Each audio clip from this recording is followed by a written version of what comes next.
నీలాగా కాలి కమ్మలమై సీరలు గడితే ప్రతి ఆడబిడ్డ అమ్మలాగా కనబడుతుందే.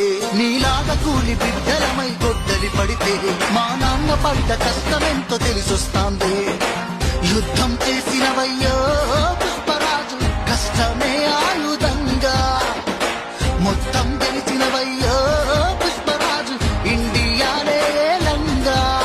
ఎదగాలన్న ఒక ఆకలి ఉన్నది నీకే మరి, అందుక మెరిసింది నీ కన్నుల్లో కాదే. ఆమె ఎల్లాదు అనబెట్టి దూవిత గడ్డం ఎగ్దాము గిండిరగి ఇండియా మొత్తం